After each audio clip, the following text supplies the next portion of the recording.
बच्चे, और वो 70% बच्चे आज सिर्फ मिड डे मील की वजह से प्राथमिक स्कूल में जाते हैं, वो पढ़ने के लिए नहीं जाते हैं। तो कहीं ना कहीं शिक्षा का स्तर सुधारने के लिए इन शिक्षा मित्र अनुदेशकों का वेतन बढ़ा दो। ये भूखे पेट अपनी लड़ाई लड़ते हैं दिन भर, इन्हें चिंता ये होती है कल का हम पेट्रोल कहां से लाएंगे।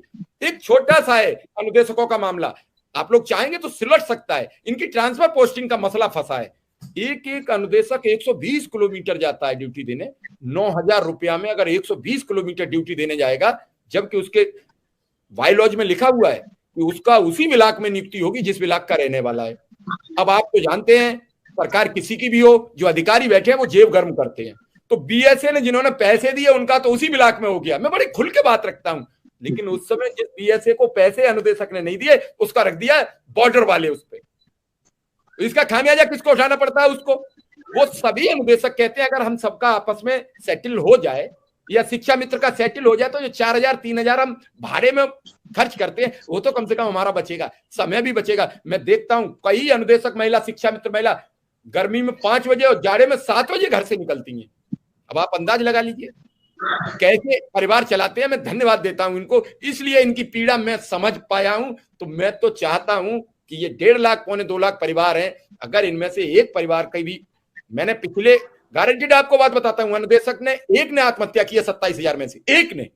मैं समझता हूं मैंने अगर एक जान बचा ली है तो मैं अपने जीवन का सबसे खुशकिस्मत आदमी हूं। शिक्षा मित्रों ने कम से कम आत्महत्या कर ली। अभी कुछ दिन पहले बिजनौर में एक शिक्षा मित्र ने आत्महत्या की, उसने सुसाइड नोट लिखा कि इस पूरी घटनाक्रम के लिए सरकार जिम्मेदार है। कोई भी सरकार हो, जो सरकार मौका पर होगी वो जिम्मेदार होगी। तो मेरा तो सिर्फ ये कहना है कि गरीबों की मदद के लिए जो हमारे प्रधानमंत्री का विजन रहता है, आप लोग वो विजन वहां तक पहुंचाएं।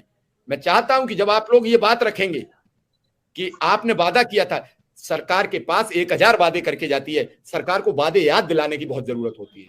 सरकार को वादे नहीं याद रहते हैं। ऐसा एक अकेले प्रधानमंत्री जी का नहीं कहना, जो भी सत्ता में आते हैं वो सब यही करते हैं। फिर उन्हें कौन याद दिलाए? बिल्ली के गले में घंटी कौन बांधे कि आप एक वादा कर आए थे? यहां तो यह जरूरत है कि मुझे निगम का प्रेसिडेंट कब बनाओगे, मुझे प्रदेश में महासचिव कब बनाओगे। यहां तो सब इसमें उलझे होते हैं। मैं विरोध कर दूंगा, आपने वो वादा किया था, तो कहीं कोई नाराज ना हो जाए। इन सब नाराजगियों से बचने के लिए आप जैसे समझदार व्यक्ति इन सबको प्लेटफॉर्म पे उठा सकते हैं, बात कर सकते हैं। आप चाहेंगे तो विक्रम सिंह हैं, शिव कुमार शुक्ला हैं, और भी जो नेता हैं इन सबके, आप चाहेंगे तो दिल्ली, चाहेंगे तो दिल्ली मुलाकात में करवा दूंगा, बनारस चाहेंगे बनारस मुलाकात करा दूंगा, लखनऊ आदरणीय मुख्यमंत्री जी से समय दिलाएंगे, वहां मुलाकात करा दूंगा। यही एक रास्ता है। आपसी बैठ के बहुत कुछ बातें सुलझ सकती हैं। मेरा किसी पे आरोप नहीं है। मेरा काम है कि मैं एक पत्रकार हूं, पत्रकार का काम होता है जमीन से जुड़ी खबरें उठाना।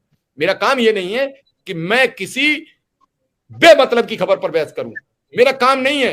राहुल गांधी भारत जोड़ो यात्रा में क्या पहन के जाएंगे मुझे नहीं चिंता है। राहुल गांधी तय करें, टी शर्ट पहन के जाएंगे, कुर्ता पजामा पहन के जाएंगे कि और वो भी शर्ट भी उतार के जाएंगे। प्रधानमंत्री जी क्या पहन के जाएंगे ये प्रधानमंत्री तय करेंगे। ये मेरे डिबेट का विषय नहीं है। मेरे डिबेट का विषय यह है कि अंतिम पायदान पर खड़ा व्यक्ति शाम को भूखा सोता है तो मेरे लिए चिंता का विषय, मेरे लिए चिंता का विषय है कि किसी अनुदेशक का बेटा इस भरे जाड़े में अगर नंगे पांव जाता है।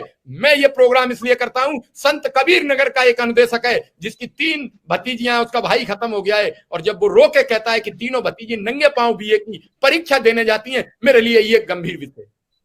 उसे चप्पल 3 युवतियों को, जिस घर से 3 बेटियां बिना चप्पल पहने इस भीषण ठंड में स्कूल जाएंगी, तो मेरे लिए मर जाने के अलावा कोई साधन नहीं बचता है।